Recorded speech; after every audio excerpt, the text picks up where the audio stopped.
বড়াটা দেখুন হালকা ফ্রাই করেছি, তবুও কিন্তু এরকম খুব সুন্দর মুচমুচে হয়েছে।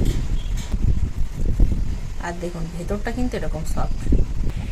নমস্কার বন্ধুরা, সুপ্রিয়া কিচেনে আবার আপনাদের সবাইকে স্বাগত জানাই আরও একটা রেসিপিতে। আমরা বা আপনারা অনেক রকম জিনিস দিয়ে কিন্তু অনেক রকমের বড়া বানিয়ে খেয়েছি, কিন্তু আজকে আমি এমন একটা পাতার বড়া রেসিপি আপনাদের সাথে শেয়ার করব। এর আগে আপনারা খেয়েছেন কিনা জানি না, তবে অবশ্যই আমার মতো করে একবার বানিয়ে খেয়ে দেখবেন।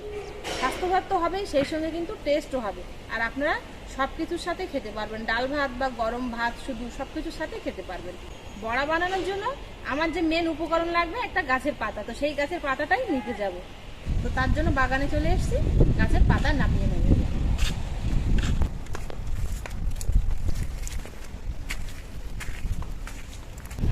আজকে দেখুন এই যে সজনে গাছের ধারে চলে এসেছি, সজনে পাতার বড়া বানাবো। সজনে পাতার বড়া তো আপনারা অনেক রকম ভাবে বানিয়ে খেতে গেছেন, কিন্তু আমার মতো একবার এইভাবে বানিয়ে দেখবেন।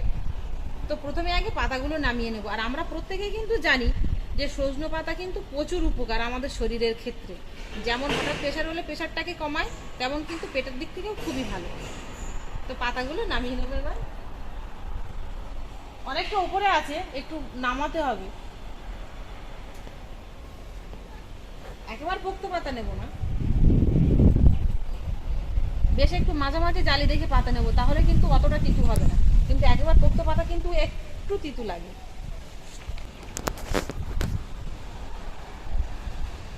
লাঠি তো খুঁজে পাইনি, একটা রড পেয়েছি, রড দিয়ে নামিয়ে নেব।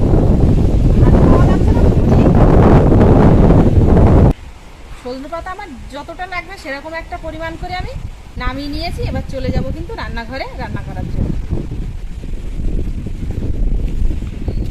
এবার পাতাগুলো বেছে নেবো। সজনে পাতা কিন্তু অনেক সময় পোকা থাকে, তো সেরকম দেখে বেছে নেবো, পরিষ্কার পাতা দেখে।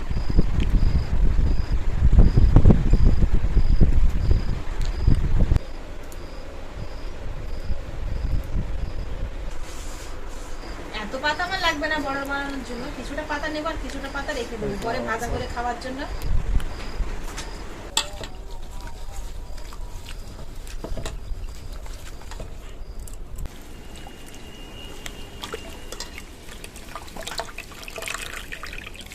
জল থেকে তুলে নিয়ে একটু চাপ দিয়ে জলটা ঝরিয়ে নেব।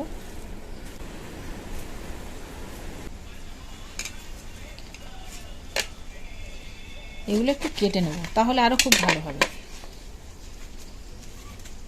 কুচি কুচি করলে তো একদম মিশে যাবে সব কিছুর সাথে।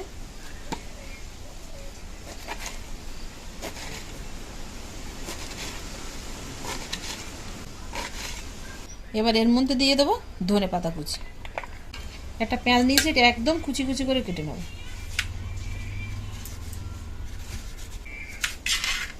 এতটা লাগবে না, সেই জন্য কিছুটা বাদ দিলাম।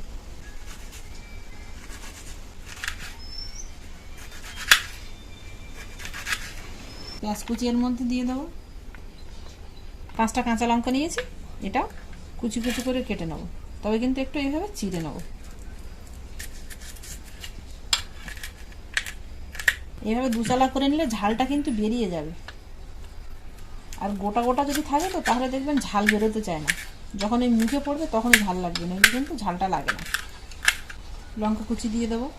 এক টুকরো আদা নিয়েছি, গ্রেট করে দিয়ে দেবো।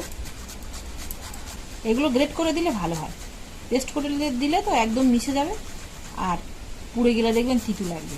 বড়া বা পকোড়া একটু ভাজা ভাজা হয় না, তো সেরকম ভাজতে গেলে কিন্তু পুড়ে যাবে মশলাটা, তিতু লাগবে। 7-8 কোয়া রসুন নিয়েছি, এগুলোকে গ্রেট করে দিয়ে দেবো।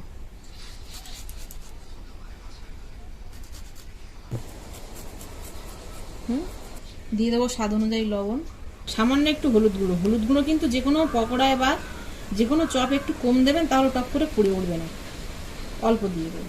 আর দিয়ে দেবো লঙ্কার গুঁড়ো, 1/2 চামচ মতো চিনি। এবার এর মধ্যে দিয়ে দেবো বেসন, 4 চামচ মতো বেসন দেবো।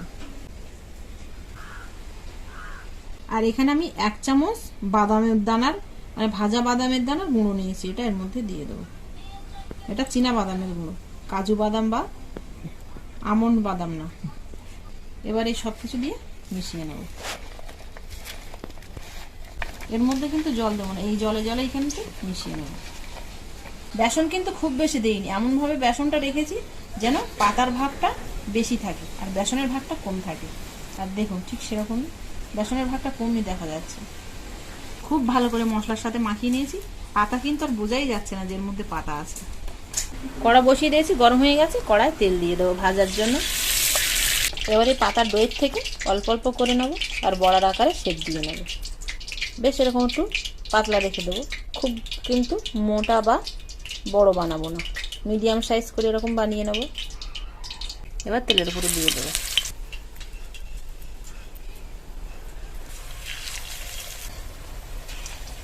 খুব একেবারে ডুবো তেলে ভাজার দরকার নেই, কিন্তু এরকম মিডিয়াম তেলে ভাজবেন, একেবারে ডুবো তেলে ভাজার দরকার নেই। চাইলে আপনারা ভেজেও নিতে পারেন।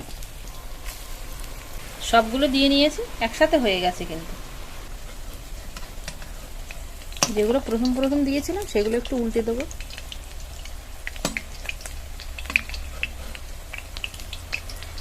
উল্টে পাল্টে কিন্তু হালকা এরকম ব্রাউন কালার করে ভেজে নিয়েছি, এর থেকে কড়া করে ভাজবো না। এবার তুলে নেব। বড়াগুলো ভাজা হয়ে গেছে।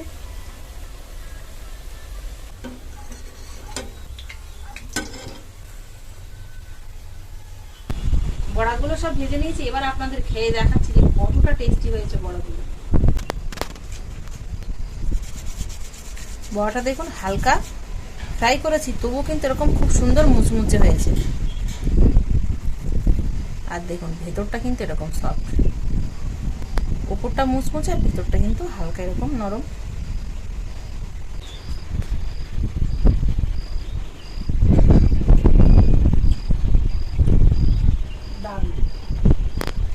আপনারা তো অনেক রকম ভাবে আর অনেক রকম বড়া বানিয়ে খেয়ে দেখেছেন, কিন্তু একবার আমার মতো এইভাবে সজনে পাতার বড়া বানিয়ে খেয়ে দেখবেন কেমন হয়, তারপরে কমেন্টে জানাবেন। আর ভালো লাগলে প্লিজ বন্ধুরা লাইক করতে ভুল করবেন না।